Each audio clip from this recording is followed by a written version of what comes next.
Et si je vous disais que les États-Unis ont volontairement chassé l'Empire britannique d'Amérique, non pas au nom de la liberté, mais pour protéger leurs propres intérêts au Venezuela? Cette histoire n'apparaît dans aucun manuel officiel. Elle se joue loin des champs de bataille, loin des discours héroïques. C'est une protection qui ressemble dangereusement à une prise de contrôle. Pas de chars dans les rues, pas de bombes larguées, seulement des décisions économiques, diplomatiques et stratégiques prises dans des bureaux feutrés qui ont discrètement redessiné les rapports de force. En quelques choix calculés, le destin d'un pays entier a basculé et le monde ne l'a presque pas remarqué.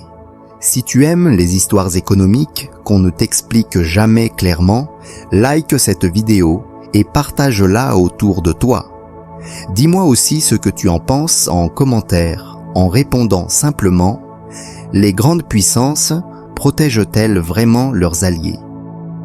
À la fin du 19e siècle et au début du 20e, le monde est dominé par une puissance incontestable, l'Empire britannique. Ses navires contrôlent les routes commerciales, ses banques financent les économies et son influence s'étend sur tous les continents. Pendant ce temps, une autre nation grandit dans l'ombre. Les États-Unis, encore jeunes, sortent renforcés de leur expansion industrielle et commencent à regarder au-delà de leurs frontières. L'Amérique latine devient alors un espace stratégique. Officiellement, Washington s'appuie sur la doctrine Monroe, proclamant que l'Europe n'a plus sa place dans l'hémisphère américain. Le discours est simple, empêcher le retour du colonialisme et protéger les nations du continent. Mais derrière cette rhétorique morale se cache une ambition plus froide. En écartant les puissances européennes, les États-Unis ne cherchent pas seulement à protéger leurs voisins, mais à devenir l'unique arbitre économique, politique et stratégique de la région.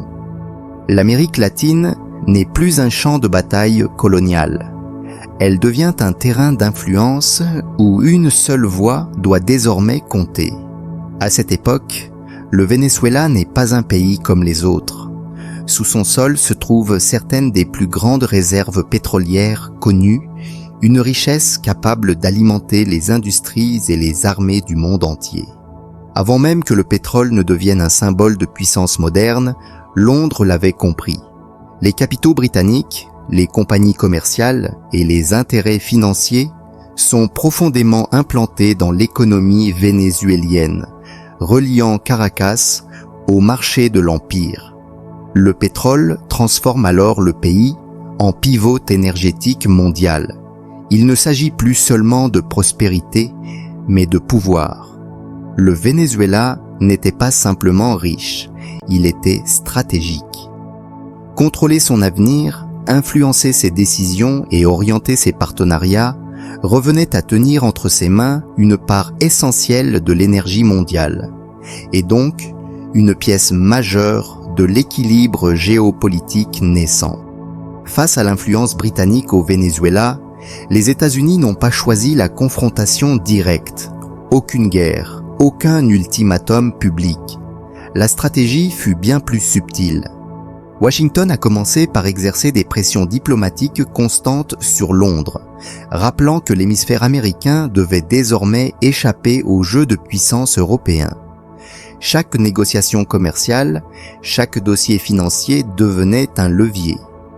Progressivement, l'influence britannique s'est retrouvée marginalisée, non pas par un choc brutal, mais par une accumulation de décisions calculées.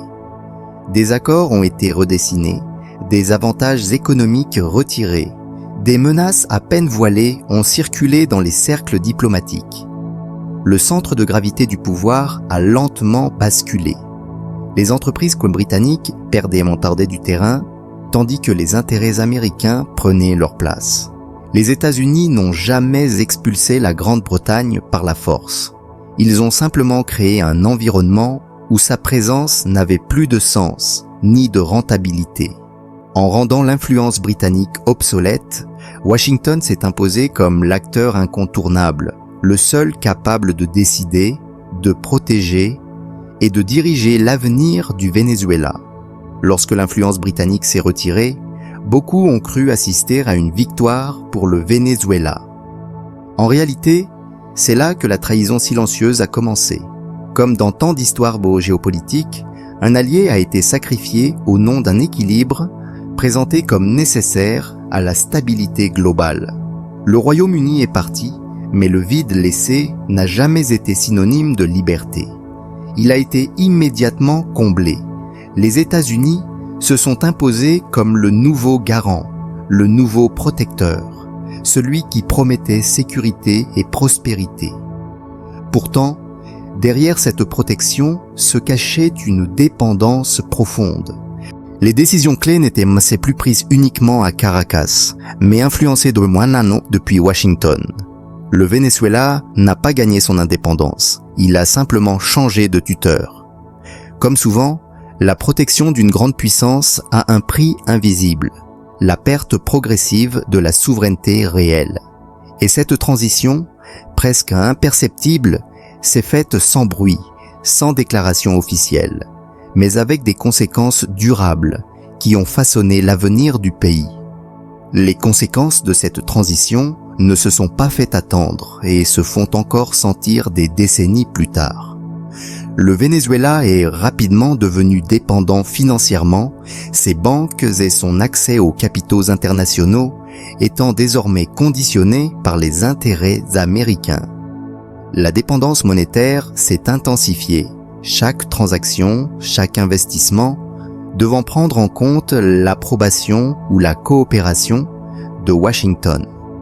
Les décisions économiques qui semblaient souveraines à Caracas étaient en réalité influencées, directement ou indirectement, depuis l'extérieur. Les choix industriels, les politiques fiscales, les contrats pétroliers et les relations commerciales n'étaient plus totalement libres. Lorsqu'un pays ne peut plus décider seul de son avenir économique, sa souveraineté devient théorique. La protection offerte par une grande puissance se transforme alors en contrôle subtil mais efficace, limitant la capacité du Venezuela à tracer sa propre voie et à exploiter pleinement ses ressources. Cette dépendance durable a façonné non seulement l'économie, mais aussi le destin politique et social du pays. Aujourd'hui encore, les leçons du passé résonnent dans le monde entier. Les alliances restent conditionnelles, souvent dictées par les intérêts stratégiques plutôt que par des principes de loyauté. La protection offerte par une grande puissance s'accompagne toujours d'une attente implicite d'obéissance et de compromis. La sécurité promise est rarement gratuite. Elle s'échange contre une dépendance politique, économique ou militaire. Les noms changent, les continents évoluent et les puissances se succèdent, mais la logique reste la même. Les pays plus faibles apprennent rapidement que la liberté réelle n'existe que dans la capacité à décider par eux-mêmes et que toute protection, aussi rassurante soit-elle, cache toujours un prix. L'histoire du Venezuela devient alors un miroir de la géopolitique contemporaine, où souveraineté et dépendance s'entrelacent dans un équilibre fragile et souvent invisible. Face à cette histoire, une question brûlante se pose.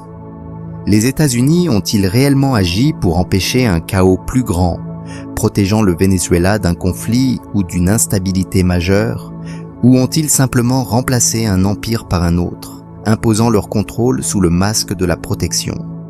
Était-ce un geste stratégique visant à préserver la stabilité ou une dépossession déguisée privant le pays de sa souveraineté tout en prétendant assurer sa sécurité?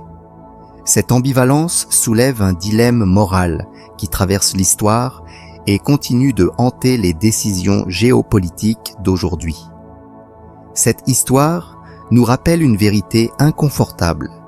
Dans le jeu des grandes puissances, il n'y a pas d'amis véritables, seulement des intérêts.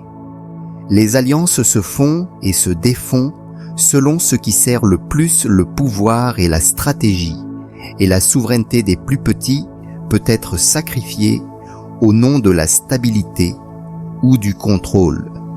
Le Venezuela en est la preuve historique.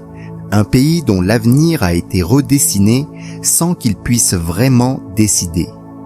Si cette vidéo t'a fait réfléchir et t'a ouvert les yeux sur les mécanismes cachés du pouvoir mondial, like-la, partage-la avec ton entourage et prends un instant pour répondre en commentaire. Peut-on vraiment faire confiance à une superpuissance ?